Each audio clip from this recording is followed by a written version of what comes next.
Stopping distance can be double in wet conditions. Driving in wet weather can increase stopping distance by as much as double, and the higher the speed, the greater the risk. At 60 kilometers per hour, the average stopping distance is around 33 meters, whereas in wet conditions, the average stopping distance will be over 60 meters, hugely increasing crash risk on busy roads. Remember, if your vehicle is not fully maintained, if you are distracted or unwell, or if you are being followed closely, this distance can be increased further.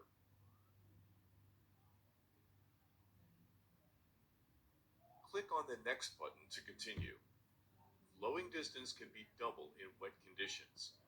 Can you remember from the last class what is a safe following distance? In good dry conditions, with an alert driver and a well-maintained vehicle, a 2-second time gap is an effective way to judge a safe stopping distance.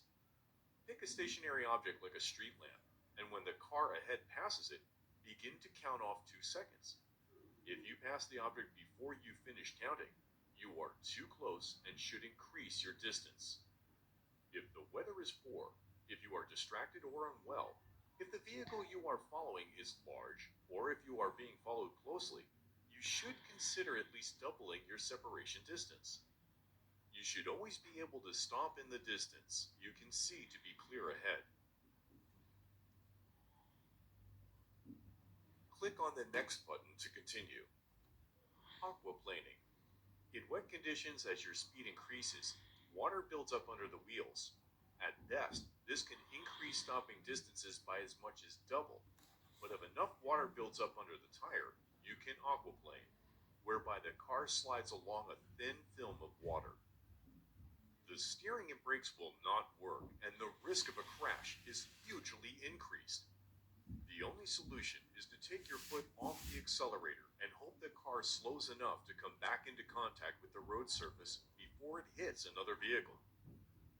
The tread depth of your tires can have a significant effect on the chances of aquaplaning. A car with full tread of around 8 millimeters will generally not be at risk of aquaplaning till around 80 kilometers per hour. If we reduce the tread to 3 millimeters, then the risk of aquaplaning occurs at 60 kilometers per hour, and by the time we reach the legal minimum tread depth of 1.6 millimeters, aquaplaning can occur at speeds as low as 54 kilometers per hour. The video clip that follows gives good general advice for driving in wet weather. The water causes the oil and dust on the pavement to float, creating an oily film that is very slippery. This will wash away as the rain continues. Usually the tires expel the water and grip the road. The majority is thrown to each side, while a big layer passes through the tracks towards the rear. When the water is too deep, you're driving too fast, or your tires are worn, the latter can't expel the water, and there's a loss of friction. Your tires then ride on a cushion of water. This is called hydroplaning. To minimize this risk, make sure that your tires are in good condition. Check for wear and inflation regularly. After heavy rain, some roads or parts of roads may be flooded. Before reaching the sheet of water, slow down and, if possible, drive in the tracks of the cars ahead of you.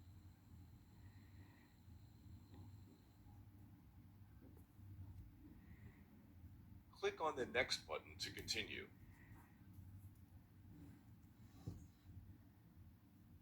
Flooding. When there are long periods of heavy rain, the roads can flood due to poor drainage. If in doubt, you should turn back if you cannot be sure how deep the water is or what does the water hide. Hidden obstacles can damage trim, and deep water can cause serious engine damage. If you decide to enter a flooded road, always do so at the highest point, which is normally to the center of the road.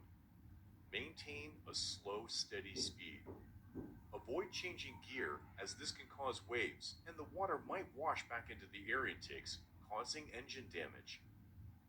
Do not drive at the same time as oncoming cars, as you will both create waves, which could damage the engine of both the cars, and as a result, one of you will be forced into deeper water. Here is a quick tip on how to dry your brakes after leaving deep water. This is one of the few times that you should drive along with your right foot on the accelerator while applying gentle pressure to the brake with your left foot. The friction will dry the brakes.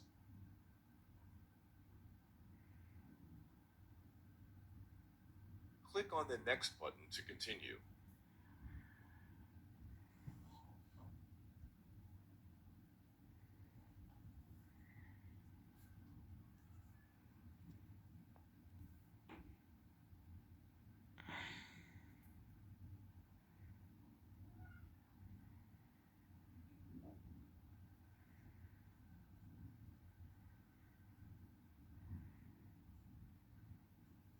Click on the next button to continue.